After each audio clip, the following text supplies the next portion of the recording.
Hope. Finally, I had found another mare whom I respected and admired, and who respected, and maybe even admired, me in return. One who was attracted to mares, and who I could believe was at least a little physically attracted to me. We weren't in love. We barely knew each other. But there was the possibility for love. There was, in a word, hope. The last 16 hours had made for a very long day. As much as I would have loved to spend the next several hours with Homage, she'd realized straight away that I was in no shape for anything but sleep. So she sent me off back to my suite, where Velvet Remedy had puttered and tissed about my wounds until I had fallen into a dreamless sleep out of sheer exhaustion. I woke up very late in the morning, hungry, and for more than just food. Velvet Remedy had already awoken and disappeared to the shops to get the best caps for everything Calamity had decided to swipe from the ruins of the Red Racer factory in the Ministry of Morale hub. Most of what Velvet and I had scavenged was intended for our own uses. Food and ammo, mostly, as well as the poison glands I cut out of the manticores. After what she had been through, I had decided to allow the sea blue pony to keep my poison dart gun. I had everything needed to create another one once we returned home. Calamity had seen to the purchase of a workstation, currently very disassembled, which he would install at Junction R7 when we arrived, which, thanks to the part needed to repair the Sky Bandit, shouldn't be more than a few days. I wasn't about to leave until I had a chance to spend quality time with Homage. Out of more than curiosity, I tuned my pit buck to DJ Pony's station and listened to the music playing while I cleaned and groomed myself. Homage had already begun to integrate the new music into DJ Pony's playlists. That unusually upbeat song about mending friendships with Homage and I had danced to was playing while I cleaned my teeth and tried to work all the tangles out of my mane and tail. Hoorah! DJ Pony's voice thundered over the airwaves as the song ended. Celestia and Luna bless us, we have new music. And with new music comes some new news. Ready for this? Last night, our wasteland savior. My telekinesis imploded, dropping everything I was floating. That kid from Stable 2 found and rescued the good folks of Gutterville. And what horror did she save them from, you ask? A psychotic ghoul scientist who was performing experiments with Taint and who had bred himself a small army of manticores. That, folks, is what they mean by crushing 2 radroaches with 1 hoof. She not only saved the lives of over 24 ponies, but she solved Manhattan's manticore problem too. I dropped my head into the sink, letting out a whimpering sigh. My reputation was totally out of control. I barely heard the door to the suite open as I anguished over what ponies would be thinking of and expecting of me now. Part of me swore Homage just liked making me squirm. Hell, you see the kid? Tell her to stop by and visit. Old DJ Pony wants to give her a big kiss for that one. My head shot up, catching my horn painfully on the faucet. Ow! You do know there are more civilized ways to get a drink of water than slurping it out of the sink, right? Velvet Remedy's voice rang out from the other room. Wincing, I touched my horn, looking at myself in the mirror, then turned to Velvet. She was pulling a small red wagon behind her, loaded with supplies and dresses. I stared at the rather fancy and elegant gowns. I thought we'd want to look our best for DJ Pony, she stated simply. Crap. I'd forgotten about Velvet Remedy's impending addition. Don't worry, I know you're sized. I've wrapped you in bandages often enough that I ought to. I felt myself blushing. Velvet Remedy floated a pair of dresses, both simple yet graceful, towards me. They'll look perfect on you. Trust me. The one on the right will really bring out your eyes, and the one on the left will beautifully complement your mane and tail. Which one should I wear, then? Up to you. Or, if you want to be mysterious, both. Find an excuse to step out and change halfway through the evening. Velvet Remedy smiled brightly. Go on, take them. A girl can never have too many dresses. I nodded, floating them onto my bed with care, then jumped and gave Velvet Remedy a big hug. Thank you. Oh, think nothing of it, dear. She whinnied kindly. Velvet Remedy was expecting to meet DJ Pony. I needed to talk with Homage and find out how she wanted to handle this. If Homage was willing to reveal herself to me, trusting me with such a big secret, then it stood to reason she would be equally willing in regard to my friends. Part of me, however, didn't want her to. I wanted it to remain our little secret, just Homage and I. Something special between us. I wanted her not to want to trust any other pony, not even Velvet Remedy with such a gift. It was a selfish thought. I knew I should be ashamed of myself for having it. But I consoled myself that this was Homage's secret to tell or keep, so the fact that I was keeping it from my friends was an act of virtue. On the way to the elevator, I passed a poster. Pinkie Pie, it insisted, was still watching me. Forever. On the opposite wall was a poster of Fluttershy, this time not modeling for Sparkle Cola, but an actual poster for her own ministry. War, fear, death, we must do better. Ministry of Peace. We must do better. We should be better. I should be better. I understood why Velvet Remedy loved that yellow Pegasus pony. If only there had been more like her. Then the equestrian wasteland may never have been. I was still contemplating the poster when Homage stepped out of the elevator. Her face brightened as she spotted me. Ah, just the toaster repair pony I was looking for. I would never live that one down. Homage, I breathed, feeling my heart flutter a bit as I fully drank in the fact that this pretty gray unicorn with a vibrant blue mane actually had feelings for me. Possibly romantic feelings. Or at least she was willing to entertain the idea of them. That alone was more than I'd ever had from a mare before, and from a mare whom I really liked. And he was cute, too. Yes, she said playfully, making me stammer. That is, when and how did you want to do the thing at the place? The thing at the place? I waved a hoof in flustered exasperation. You know, Velvet Remedy, DJ Pony, recording her music. Oh, Homage grinned. That thing at that place. You trust her, right? The ponies of Ten Pony Tower know me as DJ Pony's errand girl, but I can't really let it go out that I'm a bit closer to him than that. She can keep a secret. Part of me hated sharing the truth about Homage, but it would be wrong not to. Forever. You are DJ Pony? Homage smiled, clearly enjoying Velvet Remedy's disbelief.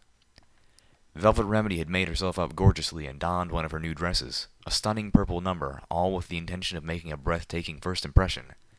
Now she was shooting me cross glances. I've got the whole recording studio in here, so the recording will be as good as you are, Homage said, stepping between us as she spoke to Velvet. I found myself staring at Homage's flanks, covered with a silky silver dress that sparkled as it clung so tightly to. Velvet was looking at me. She'd caught me staring, and the little smile in her face made my heart sink. I'd be lucky if the rest of our travels weren't to the soundtrack of Little Pip and Homage sitting in an apple tree. Homage gave Velvet Remedy a much-abbreviated tour, skipping the roof and the Athenaeum altogether, but showing off the small recording studio that exited off the MAS-EBS. Velvet looked like she was in heaven. No matter how much she protested, no matter how much she longed to be a medical pony, the only one Velvet could hope to convince that she didn't get unparalleled joy from singing was Velvet herself. As Velvet Remedy entered the studio chamber, Homage turned her attention to the recording equipment, waving her horn over a desk of switches and dials. Rows of colorful lights lit up in response. I was left to sit in a corner and watch the show. Velvet Remedy approached the microphone. Sound check. Do you hear me clearly, DJ? What should I call you? Homage when we're together, the gray unicorn replied. I felt a completely irrational twinge of jealousy at the mention of them and together. I clapped my forehead. Such feelings were as unbecoming as they were ridiculous. Stop being a silly pony, little Pip, I whispered to myself under my breath. This is an amazing setup, Homage, Velvet admired. Then, almost too casually, she asked, Would you happen to have a workbench anywhere around here? Homage looked up from the recording desk. Yes. Why? Oh, good. Little Pip has a project she needs a private workspace for, Velvet Remedy claimed. Now I felt really stupid for having felt that involuntary twinge. Even on the verge of giving a performance that would be heard Equestria-wide, Velvet Remedy was still thinking about helping me. I suspect the project will take her all night, Velvet purred conspiratorially. It's all right if she spends the night with you, isn't it? Solar flaring orgasms of Celestia. Oh, I'd love the chance to, purred Homage back. Entertain her for a night. I was doomed. Ready when you are. Velvet Remedy's horn began to glow, the recording chamber filled with colorful light and rich electric music. Homage was struck with awe. I smiled, knowing the impact of a Velvet Remedy performance. Music is my remedy. 4 hours later, Homage and I strolled the mall of Ten Pony Tower. Velvet Remedy had been amazing. At her insistence, Homage had let Velvet perform each song multiple times, making sure she had the best possible recording for each. Once her performance was completed, my charcoal-coated companion had been exhausted and had taken her leave of us to take a nap. Homage had been gushing about the performance and the new music since. Thankfully, I felt no repeat pangs of jealousy at this. I was, in fact, rather in awe myself. Homage and I had spent over an hour just reliving the performance like a couple of fan fillies after a concert. The first song had been a long Stable 2 favorite. If I was to attribute to her a theme song, it would have been that one, and the second also a popular one from her days in the stable. The third was her rendition of a song she'd once told me was originally performed by Pinkie Pie and the original DJ Pony at Hoofbeats, something she had chosen especially for DJ Pony.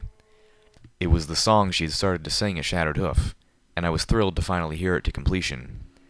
The effect on Homage was thrilling. I loved seeing the little gray unicorn squee.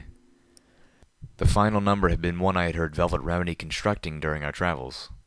The one she had once claimed was about me. I couldn't decide if I wanted to melt or to hide. We had reached the edge of a mezzanine staring down at the lower floor of Ten Pony Mall, filled with classy shops, including one just for wine and another across from it that had been just for cheese, but that was now closed. As we approached the stairs down, I stopped at the sight below. Steelhooves was trotting about, peering into storefront windows and taking in displays of art, casual as you please. All around him, ponies were stopping and staring, some shying away. I saw a mother pull her curious filly behind her protectively. "Your friend is causing quite a stir," Homage noted. I chuckled. I guess the high society of Ten Pony isn't used to seeing a pony in magical power armor. I wondered if his armored hooves were scuffing their pretentiously polished marble floor. "Well, he is a Steel Ranger. That gives most ponies pause." This was not the first time I had heard some pony I trusted suggest the Steel Rangers had less than a sterling reputation. "Why is that?" Homage looked at me with surprise. "You're traveling with a Steel Ranger," she said slowly, "and you don't know anything about them." I opened my muzzle to say that I knew that they were... What? I knew them from the posters, but those were 200 years old. Truth was, I didn't know the Steel Rangers. I knew Steelhooves. At least more than my companions knew the enigmatic pony, completely concealed by his armor. I'd seen a memory orb. One of a memory I had assumed, with reason, was his. "No, I suppose I really don't. Tell me." Homage guided us away from the stairs and towards a table at a small but expensive eatery. A waitress pony brought us menus the moment we sat down, managing to look haughty as if her customers were beneath her. Looking at the menu, I once again discovered that everything on it was a fancified version of pre-war food. I shook my head, pushing the menu aside. 50 bottle caps for a banana puree that I can find in the refrigerator of a ruined building for free? No thanks. Frying it into strips and weaving it to look like a basket isn't worth that much. Homage lifted an eyebrow. Try to remember that most ponies here wouldn't last a day on the outside. They are raiders, slavers, renegade security robots, and even a few stray manticores between them and their free food. She looked around to the other patrons, then leaned forward and whispered, "Honestly, I don't think many of these ponies could handle radroaches. They'd stomp one and then the other radroaches would kill them while they're trying to scrape the radroach gunk from their hooves in an uncontrolled disgust." I looked around at the elite mares and gentle stallions of Ten Pony. She was probably right. The stockpiles from Ten Pony Tower itself ran out generations ago. What they sell now has been acquired from scavenger ponies, specialists in plumbing the ruins of Manhattan for foodstuffs. Fortunately, there were food shops, restaurants, and grocery stores galore in the city before the bomb, so scavenging has been fruitful as it is dangerous. But scavenger ponies don't risk their necks for cheap.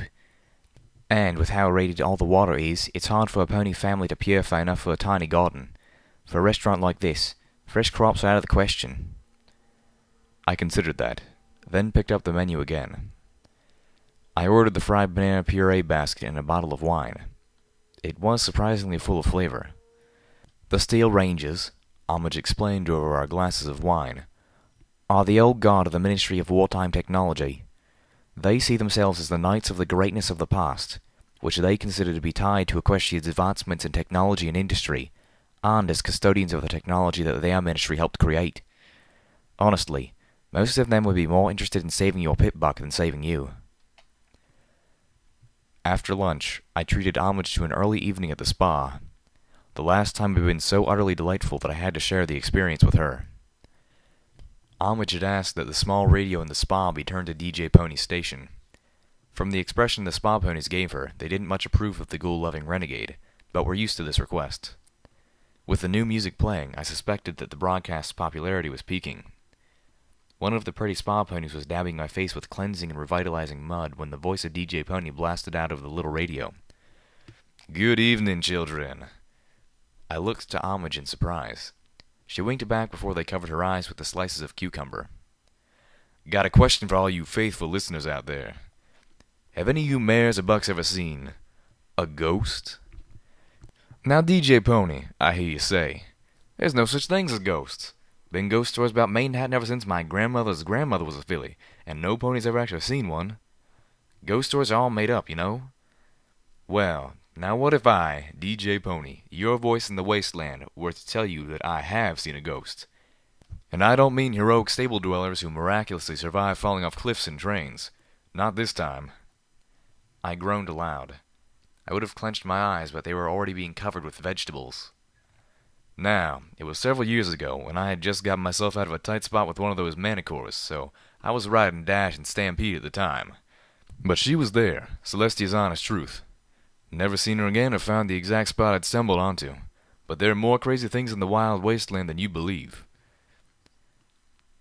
Later, as the spa ponies gave us a pony petty and horn treatment, I asked Homage, "What is Stampede?" "Oh, it's a mixture of rage and painkillers," Homage answered. "A friend and I found the recipe in the ruins of an MOP clinic when we were younger." My curiosity took hold. "A friend? Will I get to meet her?" "No. I'm afraid my friend didn't survive the efforts to get us into Ten Pony Tower." I felt amazingly refreshed and relaxed. Our time in the spa had been pleasant and intimate, and I had high hopes for the rest of the evening. As we stepped out of the spa, Homage leaned close and whispered, "Had that last bit pre-recorded. It's a good idea to be seen in public occasionally while DJ Pony is live on the radio." I nodded, staring at her just a little. The mud bath had been the first time I had seen her wearing neither a dress nor a spa robe. Her cutie mark looked like it could be either a speaker or a megaphone. Either way, it was perfectly appropriate to her, and I could see why she chose to keep it private through dressing finely. If anyone suspected she was more than just DJ Pony's errand filly, the cutie mark was all but a dead giveaway. 3 little ponies galloped up to us, 2 colts and a younger filly. The youngest had tears in their eyes, the colt trying to hold his back while the filly was blinking hers away with a hopeful expression. I heard Homage moan at their approach. "Miss Homage," the oldest one called as they drew close, "DJ Pony says that Daddy tried to rob the heroine of the wasteland, and that's why he's in jail. Is it true? Did he really do that? Daddy wouldn't." "Oh, fuck me with the moon. Moon, sun, both of 'em. Rape me hard." Homage looked, if anything, even less comfortable. But she stood by the truth. "Yes, children, I'm afraid he did." "But he's really sorry," I interjected, even though I knew the only thing Monterey Jack was actually sorry about was that I had put him in a bad place. "And I'm sure they'll let him go. I paused, wincing as I chose my words, speaking more slowly. "I know the stable dweller is really upset about seeing him in jail." "Will she save him?" the filly blurted out with so much hope in her voice it nearly knocked me over. "Why would she do that?" her eldest brother retorted. "He threatened her and tried to rob her." I looked at Homage helplessly. "They ain't gonna let him go," said the middle brother. "They're gonna hang him in 2 days." I paced back and forth in the Athenaeum as Homage watched me sadly. "You can't interfere." "Oh, yes, I can." Homage gave a melancholy sigh. "I understand why you feel you should, even if he did lay in his own hay. But from what you said, it really doesn't sound like he wants to be helped." I snorted. "Then I'm not going to leave it up to him. He has 3 children that need looking after. They need to come before his twisted-up code of honor." "Little Pip," Homage whispered, "we've just met. I don't want to lose you already." I stopped, shocked. "Lose me?" In exasperation, Homage pointed out, "If you do anything, and survive the guards with their battle saddles, you and your friends will never be allowed to set hoof in Ten Pony Tower again." I turned and looked her in the eyes. They were glistening, ready to cry. "I'll be with you. Always. Pretty much wherever you go. Just tune into DJ Pony and I'll be there. But you won't be able to be with me." I fell back on my haunches as the dead weight of what I would be sacrificing descended fully upon me. Night was falling as I walked slowly along the Celestia line. Velvet Remedy and Steelhooves walked in line behind me. Calamity was flying scout. All I had told the others was that I was going for a walk. Every one of them insisted on coming with me. Only Velvet Remedy asked if there was a reason why, and she did so in private. She could tell I was distressed, and she was alarmed that I was not spending the evening with Homage. Calamity, I think, was looking for an excuse to stretch his wings. Steelhooves simply fell in behind me without comment. I felt like he would go anywhere I did, and I still had no idea why. Truth was, as much as I wanted to spend the night with Homage, I was too messed up inside to enjoy it. I needed fresh air. I needed to clear my head. I needed a distraction. Fortunately, the Grey Unicorn had not only understood, but had encouraged me. Velvet Remedy's horn provided light. I didn't even need the one from my pitbuck. The quiet of the night wrapped us like a blanket, punctured by the occasional distant screams or gunshots. Each time Calamity swooped away to investigate. Sometimes he would come back with reports of scavengers fighting off wild animals. Most of the time, he returned no wiser than before. Once, his disappearance was followed by several little thundercracks. I knew the sound of his battle saddle by heart. I heard no return fire, but we all stopped and waited and worried all the same. It took him a quarter of an hour to return, and when he did so, he was laden with sacks of pilfered goods. "Raider nest. Bunch of Earth Pony raiders with spears and sledgehammers," he explained with a grin. "No pony expects a Pegasus." He landed and passed me a sack full of metal apples. "They didn't have any ammo either, but they had these." Steelhooves offered to take the grenades. Of the lot of us, he was the only one who actually had any skill with the things. "One of these days, we gotta get you something that don't do no splash damage." Calamity passed another sack, this one holding a square box with beveled edges inside, to Velvet Remedy. "Medical kit they, had was locked, so I just brung the whole thing." "Brought," Velvet corrected as she took the sack. "That's what I said." Velvet rolled her eyes to me before slinging the sack over her, clasping it by her saddlebag harness. There was no rush in opening it. I could pick the lock when we reached our next 4-star station. Presents delivered, Calamity flew ahead again. The next 4-star station was the site of a massacre. I watched Steelhooves tread between the bodies of over 30 ghouls. Most of them looked like they had been mowed down by heavy minigun fire. Powerful explosions had torn holes in the walls of the station and the homes that had been built into and around it. The place was rank with the wet smell of ghoul corpses. The buzzing of flies was a constant drone that reminded me of the high whine of Stable 2's lights. Velvet Remedy had fled up the line about 300 yards, unable to stomach this. Calamity was looting the bodies. "Rottingtail's group," Steelhooves finally announced, long after I had come into the same realization. He kept his deep voice neutral. I wish I could see his expression behind the mask. "Steelhooves?" I asked cautiously. "Are you all right?" "Why wouldn't I be?" he asked, again keeping his voice neutral. Too neutral. He was refraining from something. Whether it was laughing in joy or raging in offense, I couldn't guess. "How about you? You're not indulging in the looting, I notice. As Calamity would say, it's not like these creatures are using anything here anymore. Might as well go to our use." To Steelhooves, looting ghouls was okay, but looting Steel Rangers was not. I didn't like that. Although, with consideration, I had to admit to myself that I would probably react considerably worse towards the looting of the bodies of stable dwellers. "I'm going to burn them," I announced. "Soon as Calamity's done with the scavenging. If you want, you should join him in that." "Interesting," Steelhooves intoned, but remained with me. I found his reaction to my reaction as interesting as he apparently found my reaction to be. As morbid and repulsive as the setting was, I decided to attempt to fathom our new friend. "I heard about the Steel Rangers. They don't exactly have a heroic reputation." "Is that how you see yourself?" he replied. "You're a hero?" I flinched, but quickly suspected he was deflecting. How about you? How do you see yourself? As a traditionalist. Okay, what the hell did that mean? I tried again. I'm told that most Steel Rangers are more interested in saving technology than saving ponies. How about you?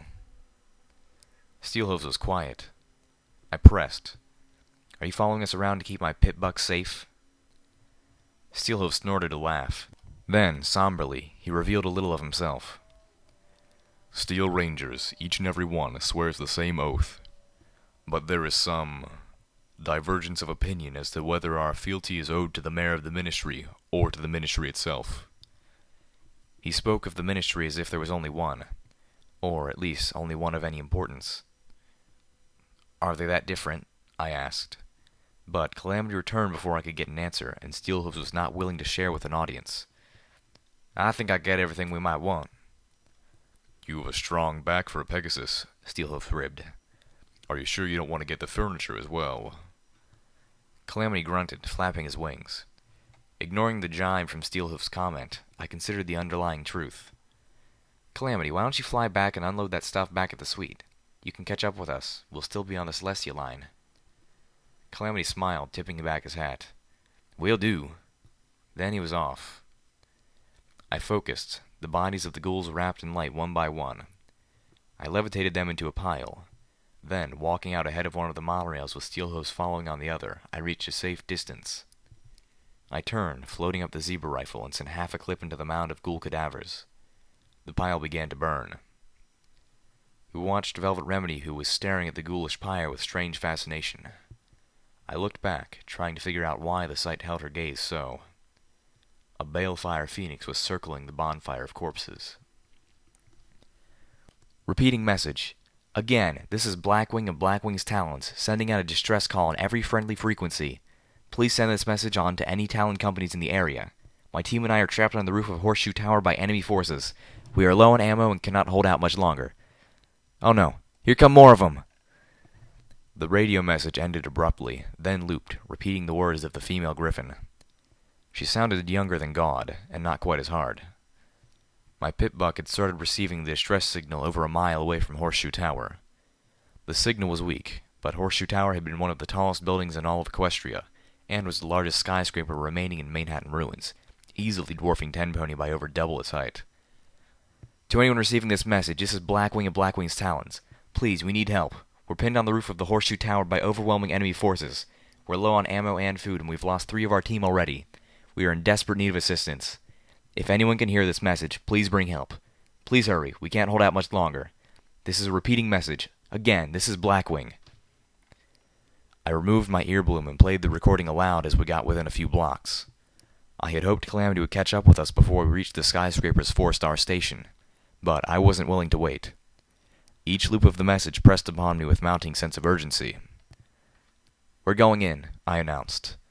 Then, reconsidering my words, I'm going in. You two can stay behind if you want. I understand. I swished my tail.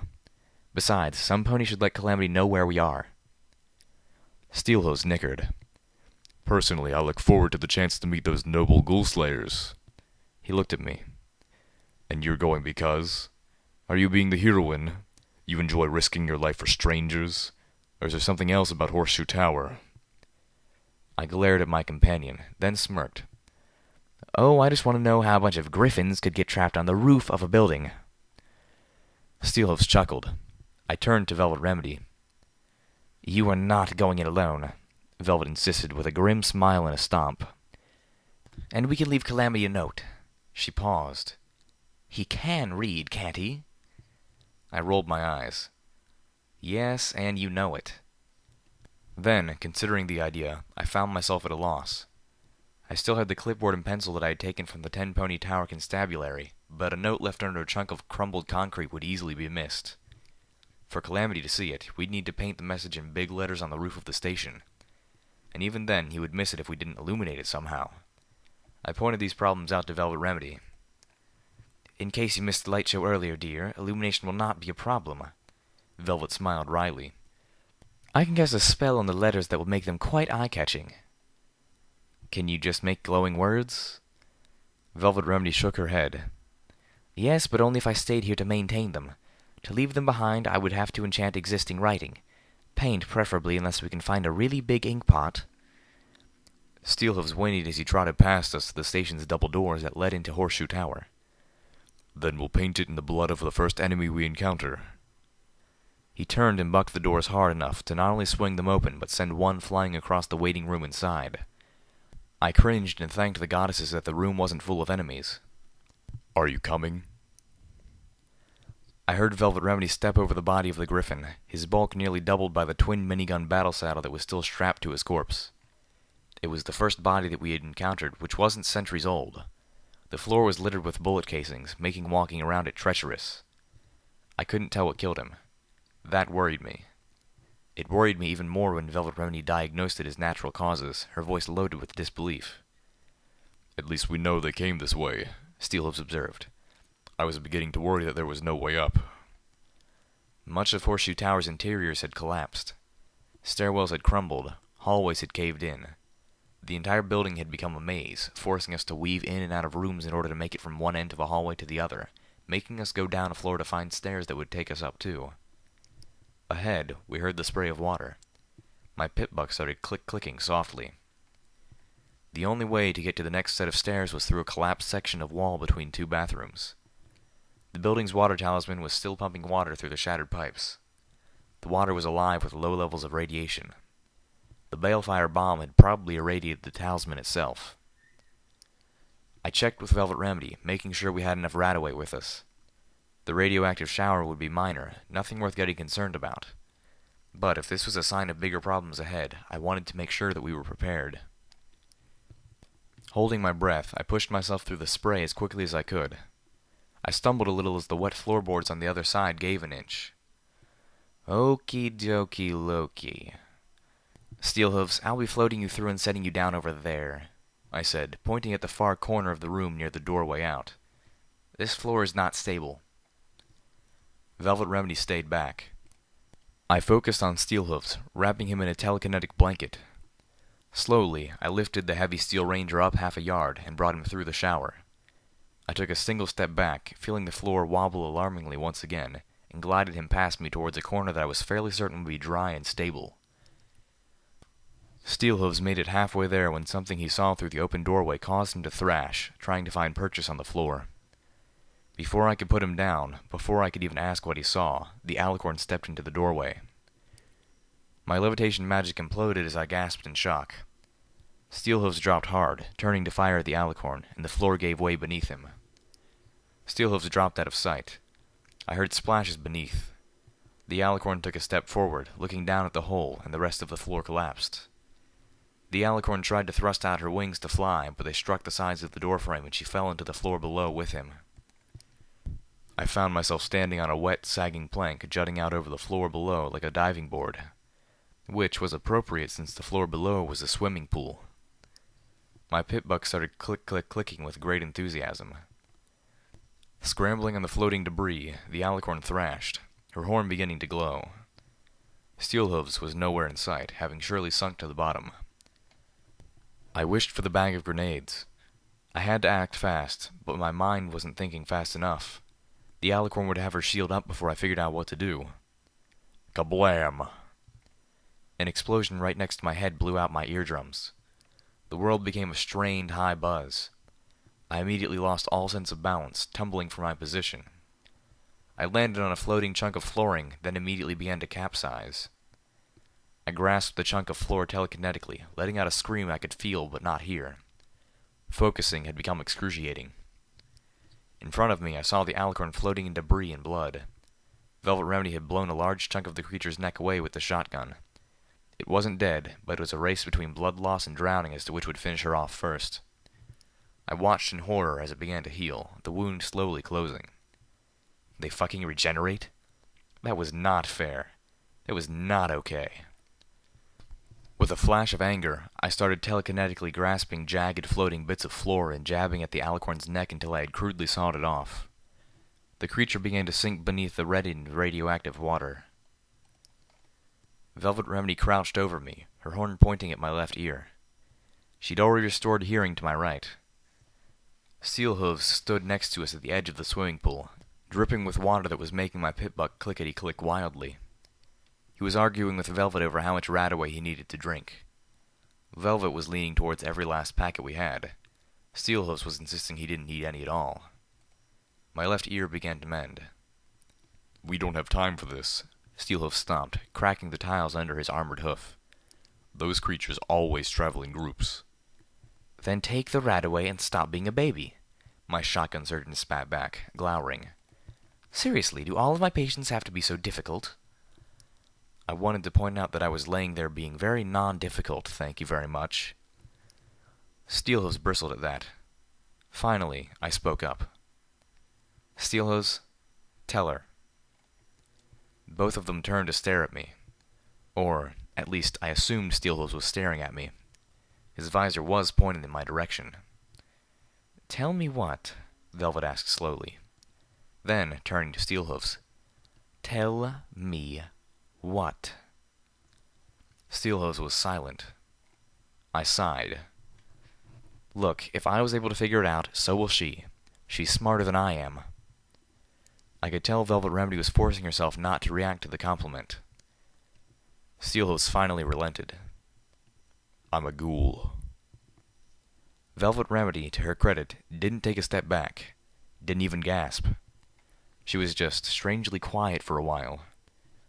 Long enough that I would have worried I had lost my hearing again if it wasn't for the drip, drip, drip on the tiles underneath the Steel Ranger. "Radiation is regenerative for ghouls," Steelhooves admitted. "I was more in danger of drowning." In truth, there had been little danger of that with the rebreather in his magically powered armor. Of course, I realized, feeling slow and stupid. The alicorn was regenerating because she was in the pool. Radiation must affect them the same way.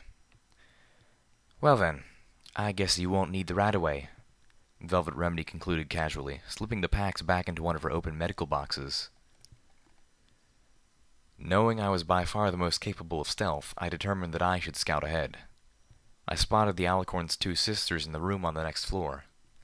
Their tails were to me, oblivious to my presence as they seemed to be focusing on magically trying to rip the door of a safe off its hinges. Their coats were a deep purple, almost black. And that was not all I noticed. They have no cutie marks. I slipped my sniper rifle out and slid into the zen of Sats. Blam. The first alicorn went down hard, Blaine blasting out the front of her skull to paint the safe she'd been so focused on. The second began to turn, her shield already starting to form. But I was faster. And these creatures were not that much tougher than the rest of us if caught unawares and without their protective spells cast.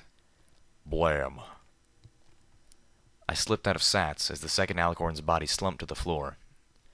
I looked at the safe, the splatter of blood, brains, and bone reminding me that we never did go back and paint that note for Calamity.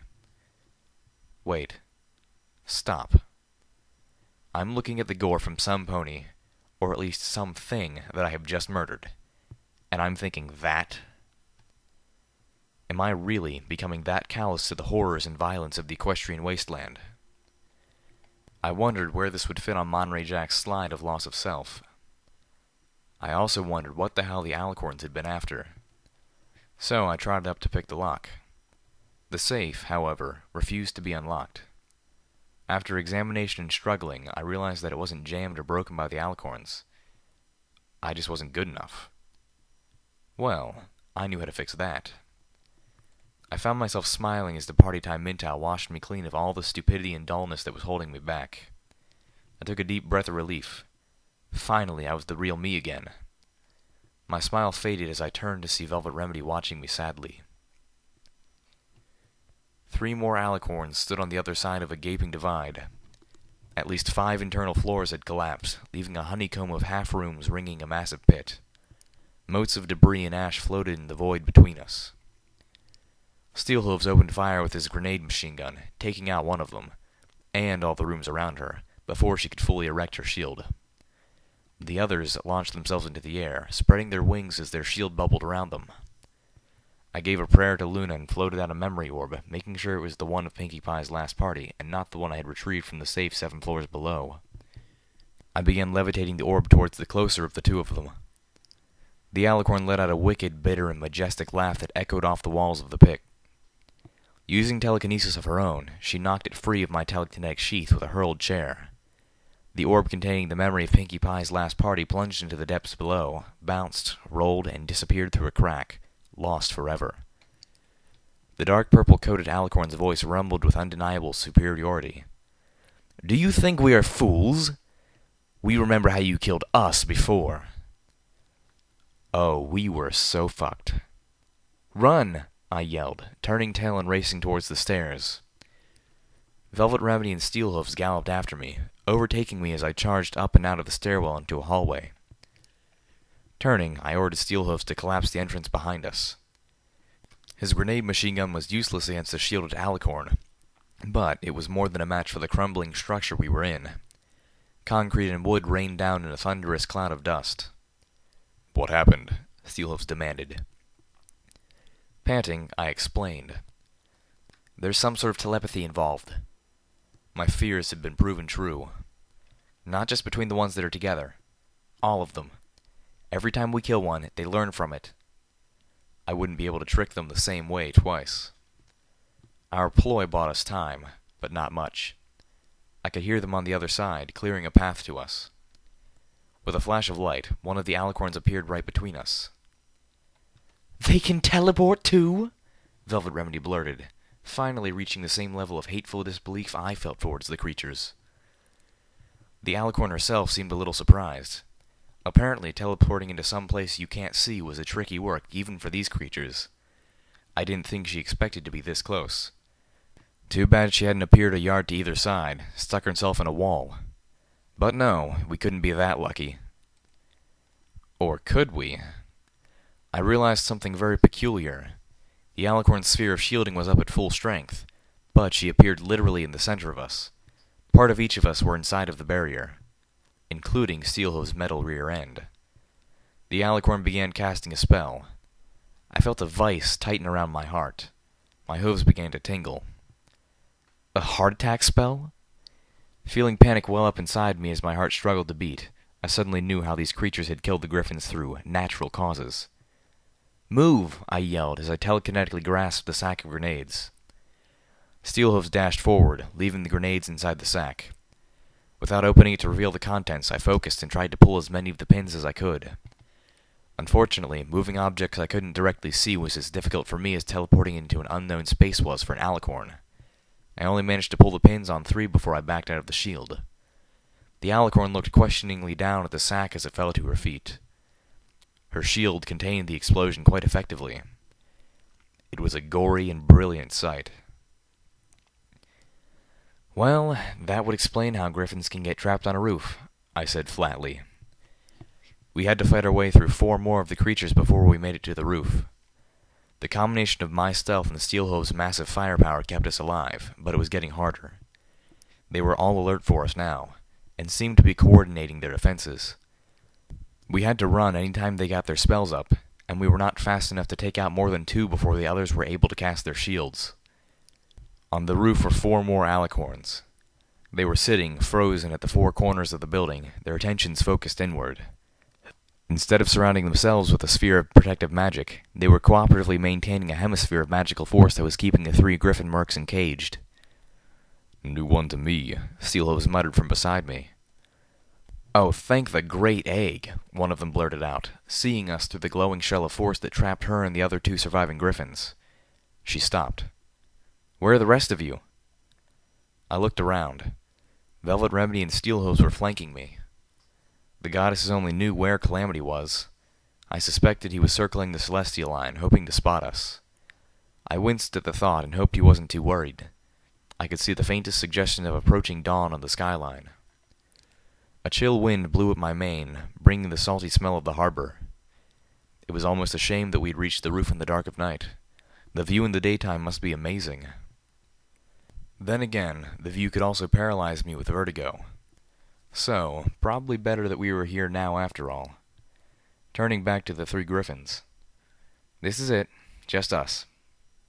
"Well, this isn't much of a rescue," one of the griffins said bitterly. "Gratitude. Look it up." I turned away and looked over the alicorns. They were statuesque in their concentration.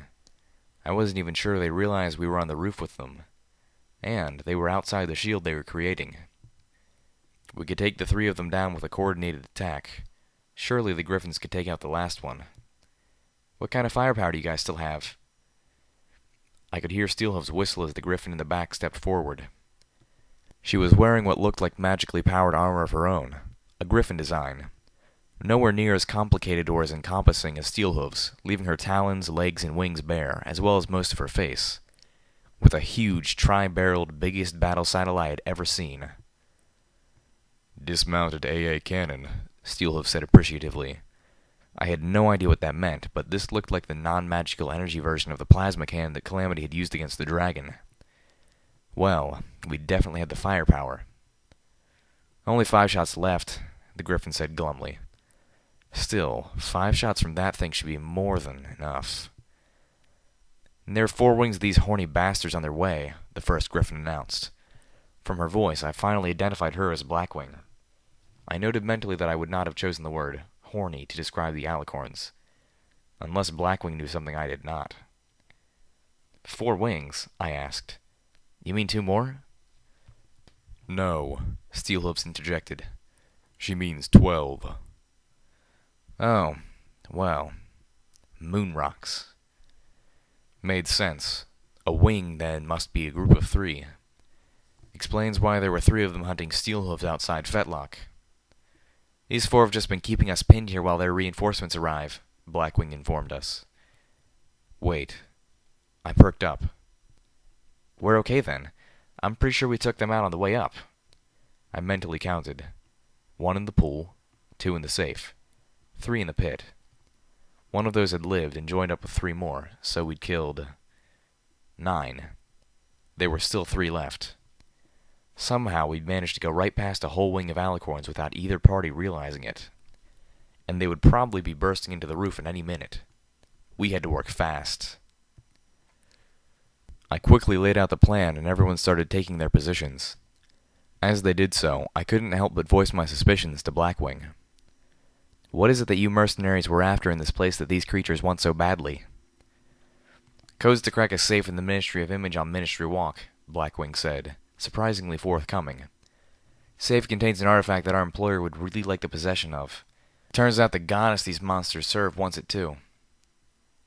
What kind of artifact? I asked, as I levitated out little Macintosh and checked the load. I was going to use a magic bullet for this, just to be sure. The Black Book. Well, the Black Book of something or other. A tome with some of the foulest zebra magics. Stuff that could tear a pony's soul apart, they say. Or raise spirits from the grave. Necromancy. The very thought that such spells and powers actually existed gave me nightmarish chills. To my knowledge, no pony had ever used such dark arts. It was horrifying to imagine that the zebras actually could. Necromancy wasn't even supposed to be real, just a horror story to scare young fillies at slumber parties. It was the sort of foulness that the Ministry of Image was casting their nets to catch. The purging of books took on a whole new and terrifying light. I began to wonder if the purpose behind the confiscation of ideologically incompatible books wasn't, at least in part, a smokescreen for this. Because by the goddesses, you couldn't tell the public that the zebras had necromancy, much less that books on the stuff were slipping into Equestria. The notion of zebra necromancy breathed an uncomfortable new dimension into how being on the fringe of a megaspell event turned ponies into ghoul ponies and zombie ponies. While I was talking to Blackwing and pondering the implications of the Black Book, Steelhooves and Velvet Remedy were discussing our foes. I caught the end of the conversation. Don't all have the same spells. Only the deep purple-coated ones like the wings below can teleport, Steelhooves explained to her. The midnight blue coats.